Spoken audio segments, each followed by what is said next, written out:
So Donald Trump gave another speech last night, or more accurately, he attempted to give another speech because, as usual, it's an all-you-can-eat buffet of WTF moments, completely nonsensical statements and phrases, really. Just a loosely assembled jumble of words that we're going to try and decipher together. So let's get started with this clip right here. We're ensuring that when that anniversary does come, our country will be a very strong, proud country. We're not going to have Afghanistan events, the most embarrassing event in the history of our country. Our people will be proud, our communities will be safe, our culture will be thriving, we'll be respected all over the world. We are right now. Yes, we're going to be so respected around the world. We already are so respected, says Donald Trump as he rolls out the red carpet for Vladimir Putin, is just completely laughed out of Europe, out of the United Kingdom, as Israel's atrocities in Gaza continue, and as the rest of the world moves on without the United States because of this tariff regime that is destroying our country. But thank you, Donald. I'm glad that we're not going to have any Afghanistan events, whatever that means, which, again, as you might remember, just yesterday he was saying that he wants the United States to go back into Afghanistan, talking about how we should have never given up that airbase in Bagram, even though it was his administration in 2020 that negotiated with the Taliban to get out of that country. Mr. President, what goes into retaking Bagram? Does that require boots on the ground? We'll see what happens with Bagram. We're talking to Afghanistan. It should have never been given up.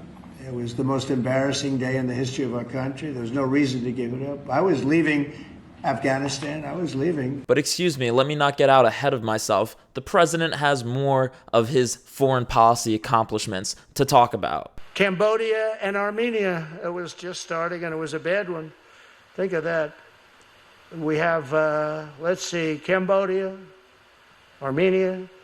We have Kosovo, Serbia, Israel, Iran, Egypt, Ethiopia. That's a beauty. They built a little dam in Ethiopia that's like the largest dam in the world. Yeah, last week it was Azerbaijan and Armenia that he solved the war between. This week it's Cambodia and Armenia that he stopped a war. He stopped a war between two countries that are 4,000 miles apart. I'm not sure who was going to invade who. You know, again, it's a long journey, 4,000 miles. I don't know if they were going to fly in on an international airline. But we don't have to worry about it, folks, because Donald Trump has once again stopped that war. How about your state visit to the UK, Donald? Tell us a little bit more about that. And the name of the king at the time was William the Conqueror. I said, that's the coolest name I've ever heard. William the Conqueror.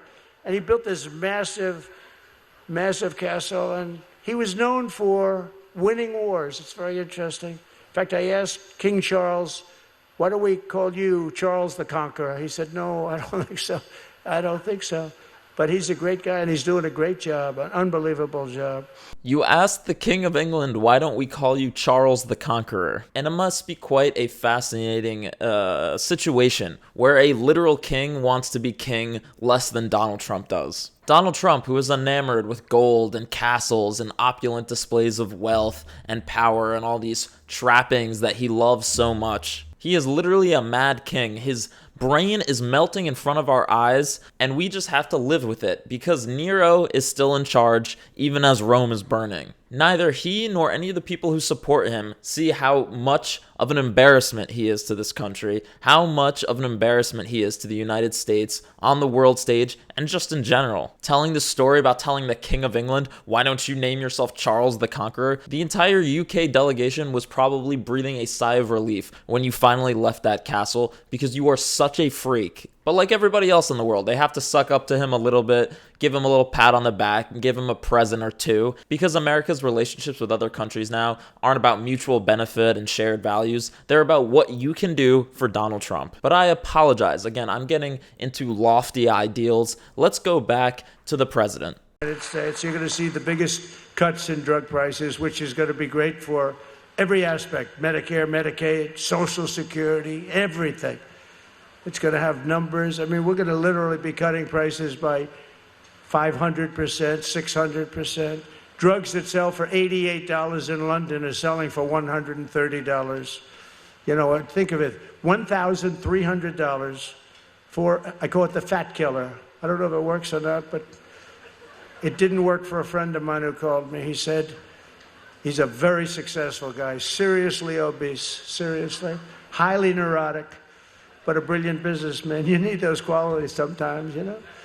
What is he saying? It is impossible to decipher what he is even trying to say. MAGA math, folks. We're going to drop prices by 500-600%. That is literally not possible. How are you going to reduce prices by more than 100%? It's going to be less than free. We're actually going to pay you to take medication. That's all we get all the time. Again, remember, it's the biggest numbers. We have the biggest numbers. This isn't healthcare reform. This isn't healthcare. This is personal branding. Numbers have no meaning. Policy is just a punchline. He's just throwing up into a microphone with words that sound good to his half-functioning brain. But don't get me wrong, I would love to see those 500% decreases in prescription drug prices. I'll be waiting on that, and we'll be following up. And don't forget that the theme of this week is being kinder to your political opponents and, toning the rhetoric down. Let's take a look at what Donald Trump had to say about Joe Biden, the guy who's no longer president and just got a cancer diagnosis. Let's see Donald Trump's sympathy for him. The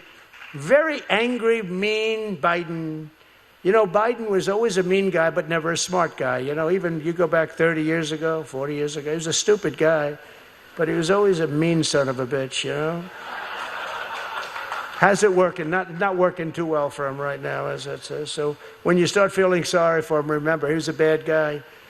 And I created the first... This must be the conservative civility that I heard so much about over the last week or so. This is the presidential behavior we get now. Just a complete mockery. So frankly, I don't want to hear any more lessons in what is acceptable rhetoric or not when your guy is standing behind the presidential seal calling a retired president who is not even part of the conversation anymore a son of a bitch, and mocking the fact that he has cancer. But this is why the crackdown on free speech is so necessary for these people, because if you actually just took them at their own words, everyone would see how psychopathic they are, which is why it's necessary to have a media environment where it's just glowing reviews, where people are just pretending that Donald Trump didn't just say the thing he just said. That's why Donald Trump's allies are moving to acquire TikTok, are moving to acquire more TV stations, because they want to control the narrative. And the question we all need to be asking is, when is enough enough? It is unconstitutional and deeply immoral for the president to jail or to silence his political enemies. And it will come back and boomerang on conservatives and Republicans at some point if this becomes the norm.